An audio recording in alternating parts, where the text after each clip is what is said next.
Bismillahirrahmanirrahim. Assalamualaikum warahmatullahi taala wabarakatuh. Okey, so hari ini kita sambung kepada bab 13 iaitu sisa domestik.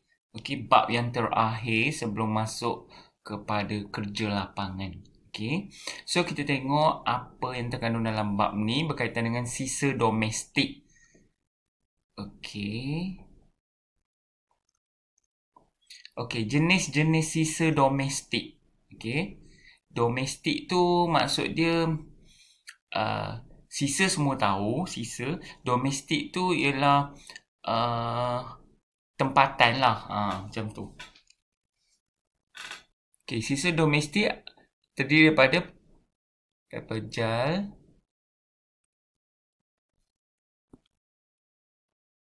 okey, cecair yang boleh dikategorikan sebagai bahan organik dan bahan bukan organik. Okey. So, sisa pepejal ni contoh sisa makanan, sisa kebun, kertas. Okey, tu bahan organik. Apa maksud organik? Boleh diuraikan dan dilupuskan. Dihasilkan dari sumber haiwan dan tumbuhan.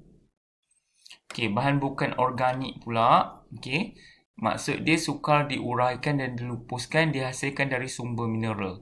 Mineral tu apa? Dekat sini mineral. Bahan yang wujud secara semula jadi. Contohnya logam dan petroleum. Okey. So bahan organik contoh dia ialah tin, plastik, besi buruk, kaca. Okey. Dan ini sukar diuraikan dan dilupuskan. Itu contoh sisa domestik lah. Dia ada dua bahan. Yang organik dan bukan organik. Okey, sisa-sisa domestik di Malaysia. Okey, apa dia sisa domestik kat Malaysia? Okey, dipecahkan kepada sisa pepejal, sisa domestik. Okey, sisa pepejal ni contoh sisa makanan. Yang kita makan setiap hari tu kita panggil dia sisa makanan. Okey, yang tak habis, lauk, nasi, semua tu lah, kuih, okey, buah. Okey, lepas tu sisa pepejal seterusnya ialah sisa plastik. Okey, kita beli air mineral ke apa kan ada botol. Okey, macam-macam lah. Contoh beli KFC, dia ada bekas dia yang plastik tu. Okey, seterusnya kertas. Okey, surat khabar, macam-macam lah. Okey, logam ni tengoklah kat situ macam tin, okey, kuprum, apa-apalah yang logam. Seterusnya perabot, perabot yang dah tak pakai ataupun dah rosak. Seterusnya lampin pakai buang. Contoh adik-adik awak semua tu. Okey, lepas pakai pampers apa semua kan buang kan. Okey, tu sisa pepejal. Okey, sisa domestik, contoh minyak masak, kumbahan. Sisa domestik tu dah hasilkan daripada kita semua lah. Okey, minyak masak dah tak pakai buang. Okey, lepas tu kita buang air besar semua tu sisa kumbahan. Okey, kesan pembuangan sisa domestik di Malaysia. Kesan kalau tak terkawal lah.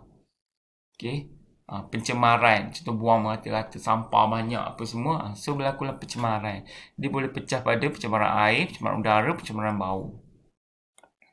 Wabak penyakit. Okey, kalau tak terkawal buang sampah sampai banyak, tak terurus. So ni lah. Ada lipas, ada nyamuk, ada lalat, ada tikus. Okey, jadi dalam masa yang sama boleh menyebabkan penyakit. Seterusnya yang tak terkawal juga boleh menyebabkan kos penyelenggaraan tinggi. Okey. Bila dah kotor, tempat tu dah tercemar, kena baik pulih, kena macam-macam lah. Okey. Sebab ada penyakit pula. Jadi elok-elok kos tak banyak tapi disebabkan macam-macam yang berkait, jadi banyak kos kena selenggara. Seterusnya banjir kilat. Banjir kilat tu bila sampah banyak, laluan air banyak tersumbat sebabkan oleh sampah tu yang terjadi banjir kilat. Okey, banjir kilat tu bukannya sebab kilat ya. Jadi disebabkan oleh sebenarnya sampah. Okey, aliran tersekat. Sebab oleh sampah tadi. Okey, dia dipanggil banjir kilat tu sebab hujan yang lebat dalam tempoh yang sekejap tapi boleh banjir. Tu.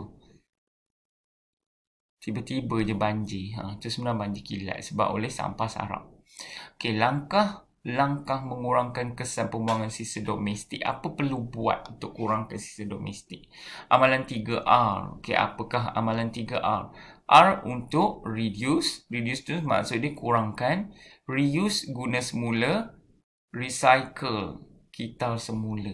Okey, so kita pergi pada kurangkan, reduce tadi. Kurangkan apa yang menyebabkan sampah seperti penggunaan beg plastik dan bekas polistrina. Okey. Contoh pergi pasaraya sekarang ni, kalau contoh hari cuti ke, dah tak boleh, dia pasaraya tak bekalkan plastik. Tu sebenarnya inilah untuk menjayakan amalan 3R inilah untuk kurangkan.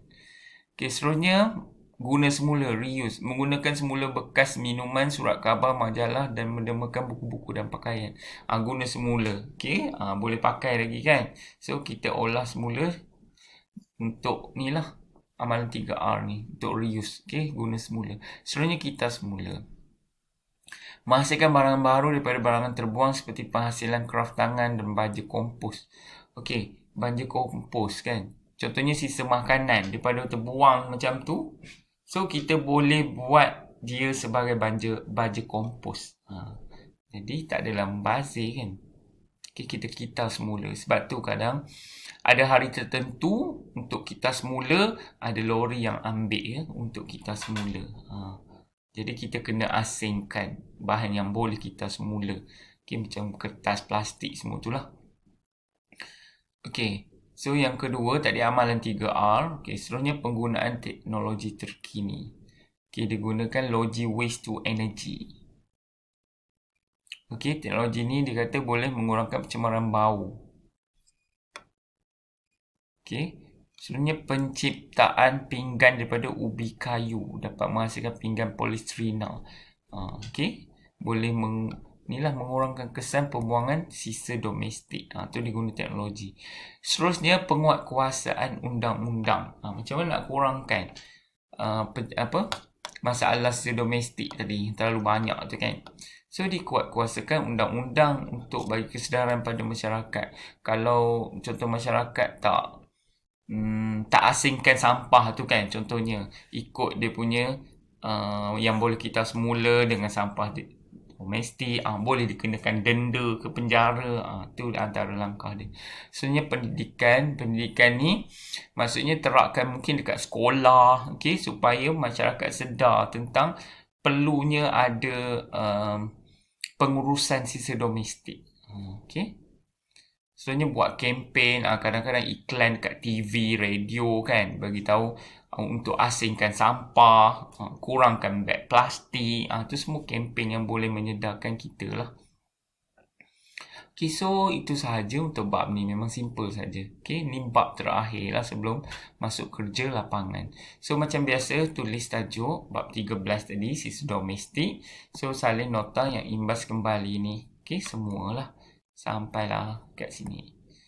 Okay, so itu sahaja untuk hari ini. Okay, so ada apa-apa masalah nanti boleh WhatsApp cikgu. Okay, itu sahaja. Terima kasih. Assalamualaikum.